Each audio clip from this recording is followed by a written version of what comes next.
Assalamualaikum warahmatullahi wabarakatuh. Bismillahirrahmanirrahim. Alhamdulillahirabbil alamin. Wassalatu wassalamu ala asrofil anbiya'i wal mursalin sayyidina Muhammadin wa ala alihi wa sahbihi ajmain. Amma ba'd.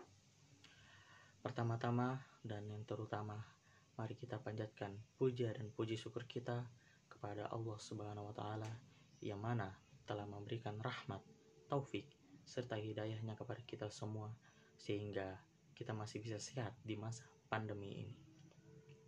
Tak lupa salawat serta salam kita curahkan kepada junjungan kita Nabiullah Muhammad sallallahu alaihi wasallam, Allahumma shalli alaihi, yang telah membawa kita dari zaman kegelapan menuju zaman yang terang benderang. Pada ceramah singkat ini saya akan membahas tentang ulil albab. Ulil albab secara bahasa terbagi menjadi dua kata, yaitu ulil dan albab. Ulil artinya mempunyai, sedangkan albab mempunyai arti pintu. Secara istilah, ulil albab adalah julukan bagi orang-orang yang mempunyai kemampuan mendalam dalam membaca kejadian yang ada dan mempunyai kemampuan analisa yang mendalam. Sebagaimana yang telah dijelaskan oleh Allah Subhanahu wa taala dalam firman-Nya di surah Ali Imran ayat 190 hingga 191, yang artinya, sesungguhnya penciptaan langit dan bumi, bergantinya siang dan malam, terdapat tanda-tanda bagi orang-orang yang berakal, yaitu orang-orang yang selalu berzikir kepada Allah, baik dalam keadaan berdiri atau duduk atau dalam keadaan baring, dan memikirkan tentang bagaimana penciptaan langit dan bumi seraya berkata, "Ya Tuhan kami, tiadalah Engkau menciptakan ini dengan sia-sia. Maha suci Engkau. Maka peliharalah kami dari siksa neraka."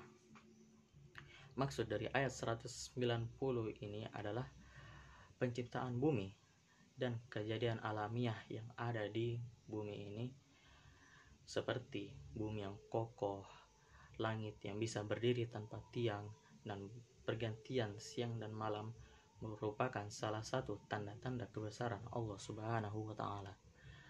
Lalu maksud dari ayat 191 ini, orang-orang yang selalu berzikir, baik sholat, doa, mengingat Allah dalam keadaan apapun, maupun baik itu berdiri, duduk, maupun berbaring, dan mereka memikirkan tentang bagaimana penciptaan langit dan bumi, maka itulah ulil albab. Lalu ciri-ciri ulil albab, yang pertama sudah pasti takwa kepada Allah Subhanahu wa taala. Lalu yang kedua, selalu berzikir. Berzikir tidak mesti setelah sholat saja, tetapi dalam segala kegiatan yang kita sertai dengan nama Allah, maka itu juga termasuk dengan zikir.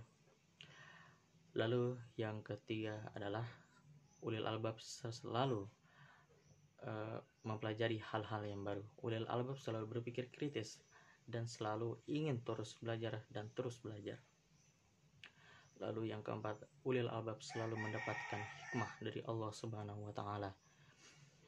Hikmah ini bisa dapat berupa petunjuk maupun hidayah. Lalu yang terakhir, ulil albab selalu mempertahankan kebenaran. Jadi apabila ada orang yang menyebarkan ketidakbenaran, maka ulil albab akan menegakkan kebenaran yang seharusnya ditegakkan. Sekian ceramah singkat saya yang bertemakan ulil albab. Assalamualaikum warahmatullahi wabarakatuh.